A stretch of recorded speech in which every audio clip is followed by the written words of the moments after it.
Sveiciens visiem atkal no Liepājas. Šoreiz esmu atbraucis uz citu Liepājas daļu, tā ir Liepājas karosta. Un šeit biju pavisam nesen pāris dienas atpakaļ. Tikko jūs redzējāt karostas ūdenstorni, tas apgādāja visu karostu, bet tagad es dodos uz karostas cietumu, kurš gluži nebija cietums, bet tā bija vieta, kur tika sodīti karavīri un virsnieki. Vārds sakot, karosta bija slēgta tipa rajons, tas bija armijas rajons. Padomju laikos tur varēja iekļūt iekšā tikai ar speciālām atļaujām, bet tagad tas ir brīvi pieejams. Un es aizgāju ne tikai uz karostas saucamo cietumu, bet izstaigāju arī lielāko daļu karostas mikrorajona.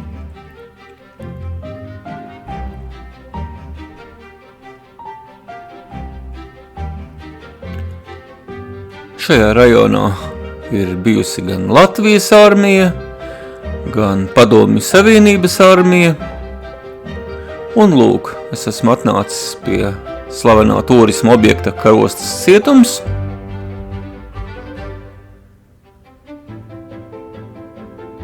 Pagaidām atvērts tas ir tikai sestdienās un svētdienās.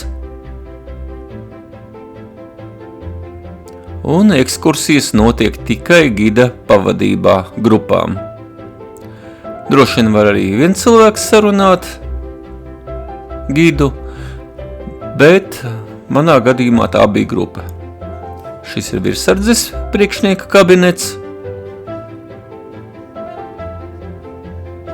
Tā izskatās pirmajā stāvā. Pirmais stāvs bija virsniekiem, kur viņi sēdēja. Otrais stāvs bija parastiem zaldātiem. Un tagad es vēl nedaudz pastaigājos pa karostas mikrorajonu. Uz karostu kursē 2 autobusi, tas ir 3. un 4. no centra. 4. kursē ļoti reti, kādi 3 vai 4 autobusi tur pa visu dienu, bet 3. autobusu kursē ļoti labi, 3 vai 4 autobusi stundā, un ir ļoti ātra un ērta atbraukšana.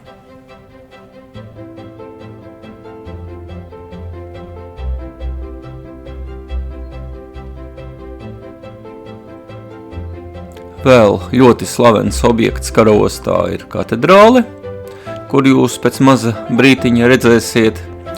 Par to var izstāstīt, kad līdz padomju laikam tā bija katedrāle. Padomju laikā tur ierīkoja oficieru namu. Notika visādas častuškas tur, iedzeršanas un vēl nezinu kās. Bet pēc padomju karaspēku izvākšanās ārā tagad tur ir atkal dieva pielūgsmes vieta.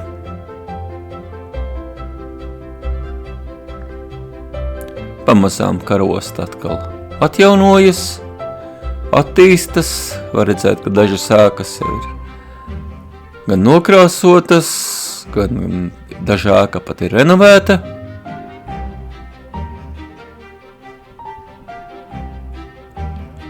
Kā runāja ar cilvēkiem, tad cilvēki pārsvarā šeit runā krievu valodā, bet, protams, ir dzirdama arī latviešu valoda, bet mazāk.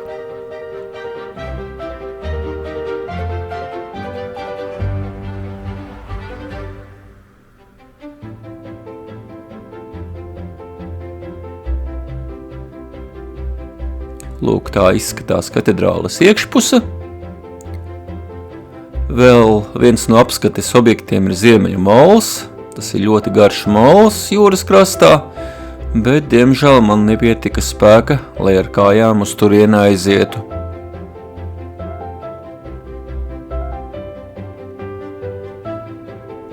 Lūk, šādi izskatās karostas mājas.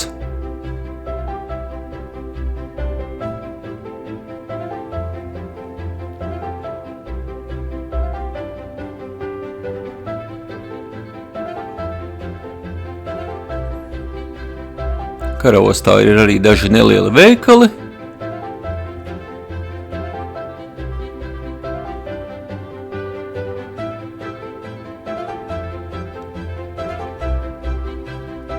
Izskatījās pēc tirgus, vai tas ir tirgus, es īsti nezinu.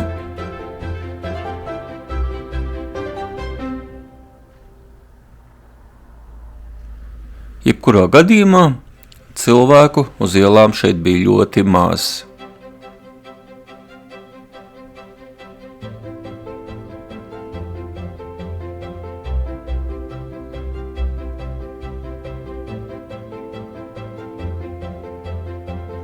Īsāk sakot, kad karostes izstaigāju gandrīz visu.